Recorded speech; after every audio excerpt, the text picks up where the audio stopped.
time. Thank you very much. You are absolutely right, Swati. Look, the so-called PFI India Vision 2047 document is not so much a terror manual as it is a declaration of Islamic jihad against India. Let us be very plain about it. But the thing is, it doesn't surprise me. From Sir Syed to Iqbal to Jinnah to Jalaluddin now, we have to understand the psyche. Ambedkar understood it really well, as he reiterated that as far as Islam is concerned, the world is divided into two regions, Dar al-Harb and Dar al-Islam. And the Muslims cannot rest until Dar al-Harb is converted into Dar al-Islam, unquote. A country which is ruled by a kafir, said Dr. Ambedkar, is Dar al-Harb to a Musliman.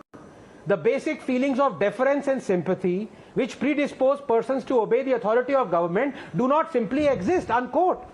These Islamists are out to prove Dr. Ambedkar right. There is documented proof, Swati, that the PFI is an organization neck deep in acts of terror, bomb making, training camps, political murders, links with Al-Qaeda and Islamic fundamentalism. It came into prominence after Simi was banned. Many PFI leaders are actually ex-Simi.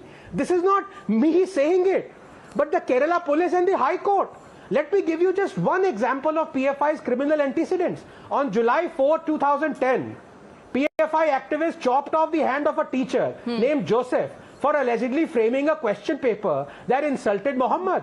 The irony was, the Joseph had meant not Prophet Muhammad, but Kunju Muhammad, the man on whose book he had framed his question. Joseph was sacked from his job. Joseph's wife committed suicide. In 2015, 13 PFI activists were convicted by the court for this crime. Hundreds of PFI leaders and activists have been charged under the UAPA, all under the Congress and the Communists.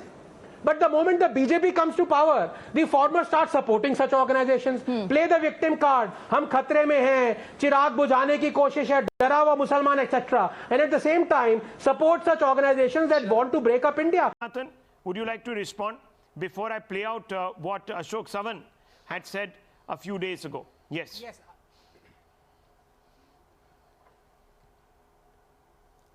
Yeah, Rahul, please give me a couple of minutes. You know, it is surreal.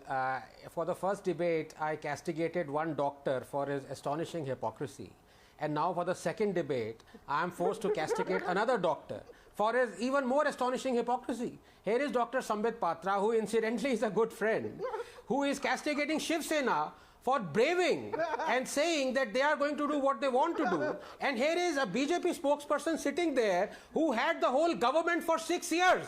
The majority, and they are Hindutvawadi. They are proud of Chhatrapati Shivaji. They consider rightly so Aurangzeb as a mass murderer.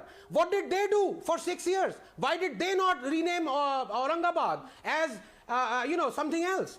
But here, if you permit me a minute, Rahul, you know, this is why this tutu meme of political this thing takes us nowhere, because as a nation, we have to understand that this issue is much more philosophical. You know, nations weaken not because of their past, but rather by how they are taught it. For 70 years, we have been taught to forget historical injustices.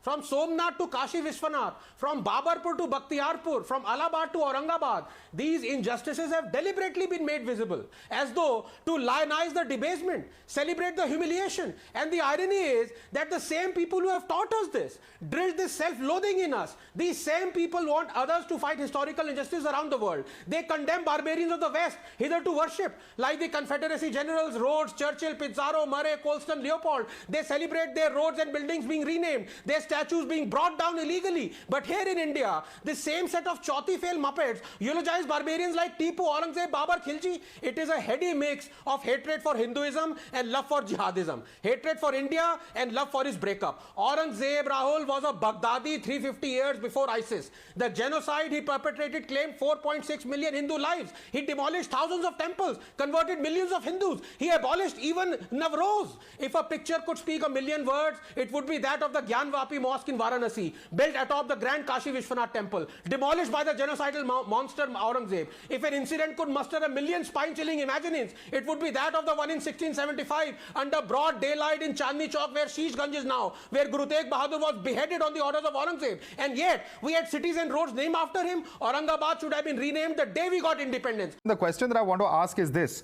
You know, at the end of the day, we have a situation here where, coming to the moot point that we're debating today, you have a person who has come out and raised a question. As far as India is concerned, it's one thing to attack a political party or an ideology or a belief or whatever one may have. But the point is, at the end of the day, look at the statement that she has made. She says it feels like the whole nation that has now deteriorated from the largest democracy to the largest hate machine wants to censor me. I do not feel safe anywhere at the moment.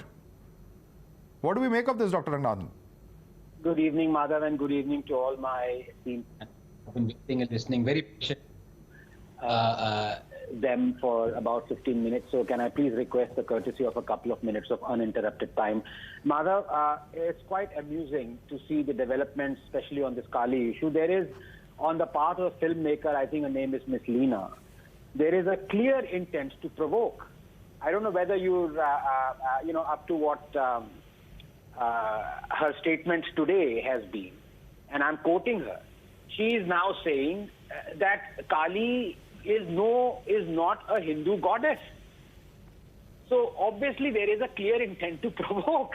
Now with the leftists, you're never sure whether they're deliberately doing this or by the design of their cerebrum they are like this. But nonetheless, this is a time-tested leftist and Islamist strategy to take the focus away from the real issue, Islamic terrorism and jihadi fundamentalism. The idea is to draw an equivalence and then say, look, people who criticize Hindu gods and goddesses are also getting threats. I am actually surprised that it has taken this long for them to drum this up. Normally, they do it in a matter of hours. Remember what happened barely hours after those Bangalore blasphemy riots 2 years ago, where the Dalit boy was accused of blasphemy and Islamists ran riot, set shops on fire and pelted stones and injured scores of policemen, 60 of them. Remember how the narrative was shifted within hours to Muslim making a human chain around a Hindu temple to protect it from being attacked? And then the whole of next day, that particular news was amplified and the focus on Islamic fundamentalism and punishment for blasphemy in Islam was diluted. Look, it goes without saying that any kind of threat against any kind of quote-unquote blasphemy is condemnable as far as I'm concerned. But that's the thing. These Chauthi fails actually are for handing out punishment for blasphemy. But only if blasphemy is carried out against Islam, not against Hinduism. Remember how every last one of them, including Ms. Mahua Moitra, wanted Nupur arrested immediately. And that too for merely quoting Islamic scriptures. Selectivity and hypocrisy runs in their blood.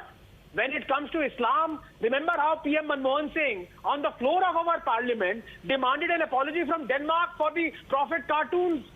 Remember how Sonia Gandhi publicly apologized to Shahi Imam of Jama Masjid?